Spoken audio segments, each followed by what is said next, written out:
So we cut it down by 50% by immunizing against a disease which may or may not be deadly. So what's the death rate from influenza each year? I looked it up. According to the CDC, 3,614 people die of the flu every year, somewhere in that range. And the majority of people who do get the flu, we presume, develop pneumonia on top of that, bacterial pneumonia, and that's what kills them. The flu just basically weakens the lungs enough to make them susceptible to something else.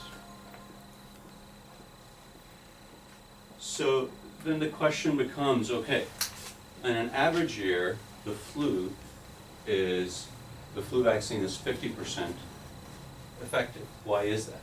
Why can't we do any better than that? Well, the reason is in February of each year, the CDC sits down and says, well, what are the likely strains of the flu to be here this year? And they pick out the 9 candidates or however many viruses there are, and they develop a vaccine against that by injecting them into eggs, and then it has to go through a long process, and the distribution takes a long time. So you have to do this in February so that in August, September, you're ready to immunize people. Well, the problem with that is that these viruses mutate, they change. And so something that is here in February is not necessarily going to be here in September. And things are not going to be very effective for the most part, if the viruses are changing quickly.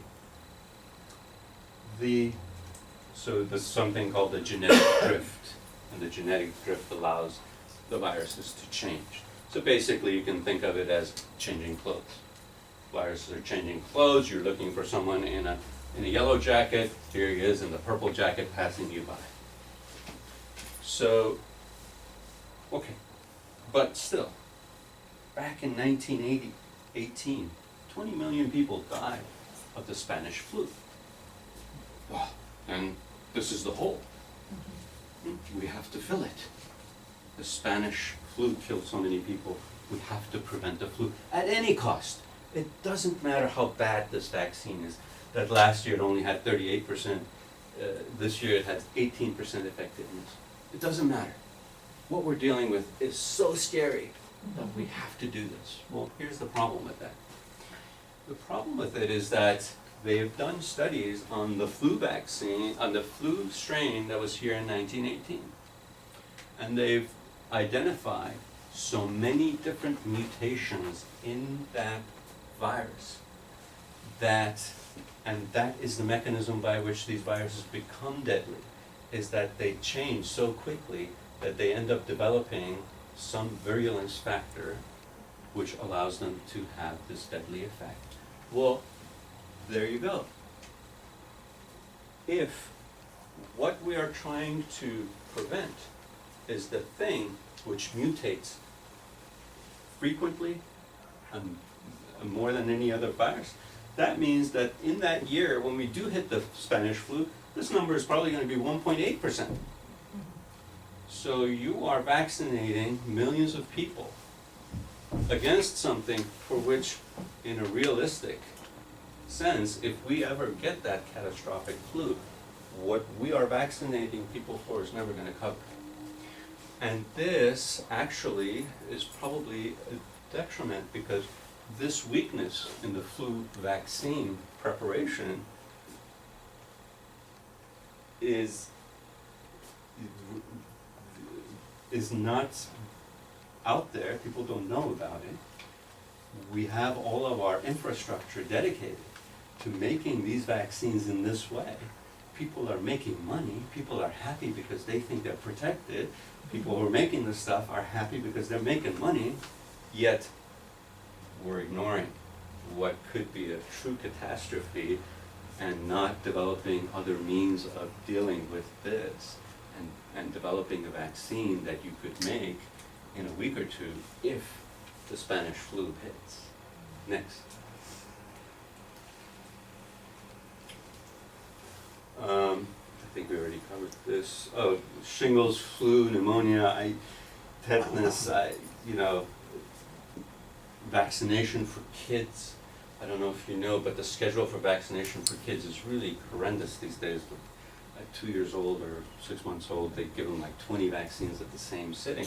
And it's really weird. Why are we doing this? Hepatitis B. Now, I got vaccinated against hepatitis B because I got stuck with needles several times in my career. I needed to be. But what are you going to look at a 2-year-old and go, what? You look like you're going to be a prostitute. No, you look like you're going to be a drug addict. So we're going to hep B. You're going to be covered against everything. We don't know what this stuff is doing to our immune system. I don't think we should be doing it unless we really need to. And so some people, of course, may be more prone to these things than others, but then again, some people are also more prone to the side effect of these things. Go to the next one. I think I talked about this one too. Okay. So, an important thing to know is the number needed to treat. So the number you need to treat with any medication, vaccine, or vitamin in order to treat the condition that you have. Because you can say, okay, if you need to treat 70 people before you prevent one case of the flu, then what are the percentage of people that are going to suffer side effects? And what's worse, the side effects or the vaccine? Let's go to the next one. And so the side effects of the flu vaccine, they're basically the flu, which can be a little milder, but it can last a lot longer. Next.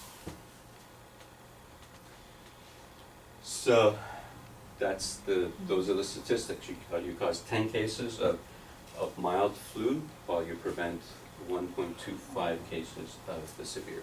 Next. Next, I think you're talking about this here.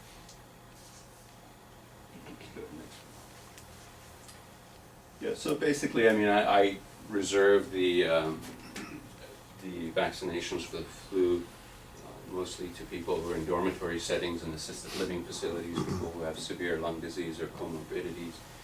I'm not sure about people who are immune compromised. I'm not a huge fan of using this in people who are somewhat immune compromised medically. Next slide.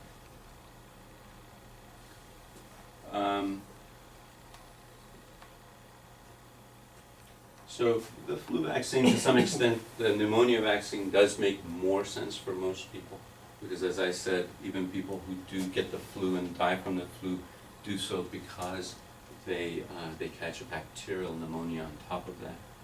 There are actually, unbeknownst to most, viral infections in adults do improve with the use of antibacterial antibiotics. And that, I'm pretty liberal about using antibiotics in older, sicker people, because you can sit there and do lots of analysis on kids, and kids definitely don't need antibiotics, but older people, I think, do much better if you're more proactive with the use of antibiotics. Next one.